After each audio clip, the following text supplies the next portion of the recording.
Welcome back to Fast Market here on the TD Ameritrade Network. Let's bring in our next guest for our cash tag segment. That's going to be Megan Brantley, Vice President of Research at Likefolio. Welcome back to the show, Megan.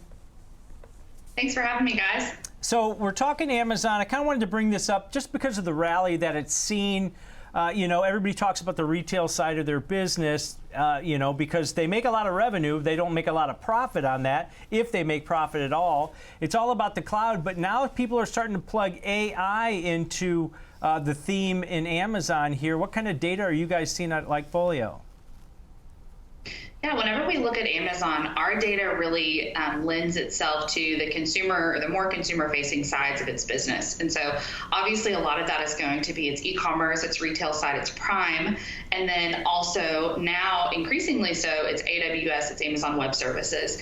And, I know Amazon has been in headlines just this week, potentially using AMD's chips. So that's, we've seen it in the news from that perspective. But when we look at this, when we step back and we look at these major trends, we definitely see these cloud services as a major growth driver.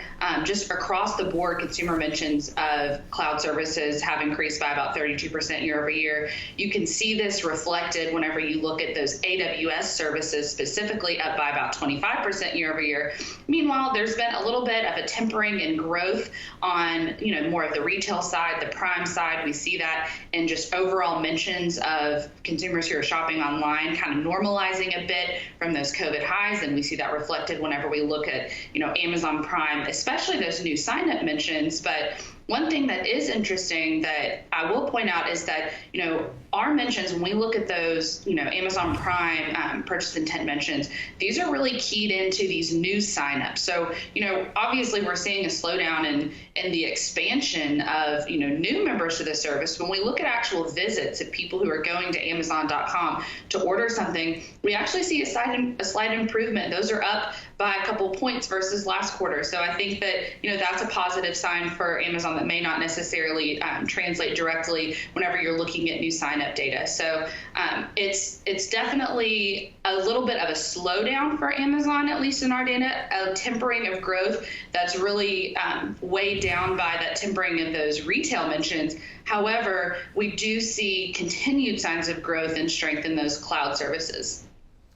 Megan, we all know that e-commerce is going through a growth hangover coming out of the pandemic, but their services business, and when I say services business, what they lump in there is they lump cloud, they lump Amazon Prime, they lump advertising all into this services business. That part's growing. And if you're an investor in Amazon, what you like is finally they've started to talk about the spending and expense side. And now they're starting to focus on being more profitable and free cash flow and things like that. So much like we talked about with Meta, they're starting to actually trim the other side of the ledger and let these good parts of their business that are growing grow. But you mentioned AI and how it incorporates into their business. It looks like they're really trying to grow, obviously AWS, but Prime as well in advertising. Is that the key to them going forward?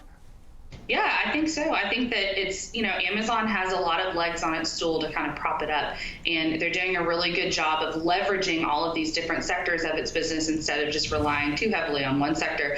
I think, if anything, the leaning into AI and the leveraging of AI technology only stands to improve these different sectors of Amazon's business. And if you think of even potentially advertising, I believe that even on its last report, it bested advertising expectations. And this is in what could be considered, a weak advertising environment. So, it has a lot of room for potential growth. And another area that we like to look at, and just when we look at a company at large, is how is it performing from a consumer sentiment perspective? Because that's a really nice long-term lens. And Amazon is actually improving on that basis.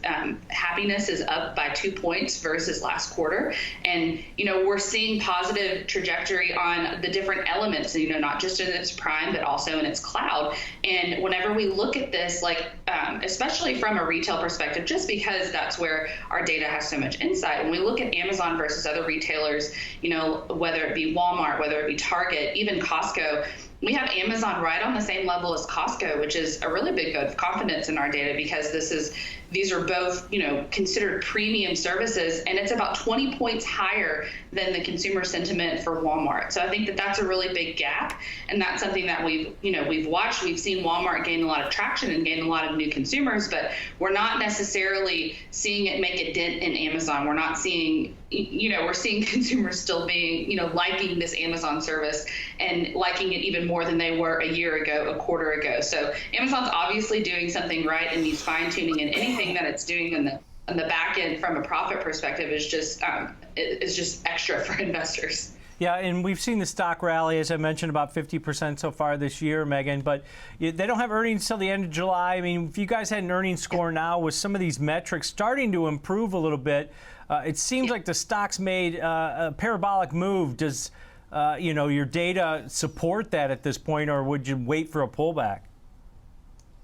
Our data is almost exactly neutral right now. I think it's at a 1. So for us, this is, if you're Amazon, that's actually probably pretty good news, because for a while we were more in the negative camp, just as we saw some normalization, some competition rising in cloud services. And we have seen that happiness improvement, and we have seen that improvement, especially in even the e-commerce web visits that may be a bit unexpected. So we do think that this is justified currently at this level. But we don't have, our score doesn't lend a ton of gas in the near term, at least from a bullish perspective.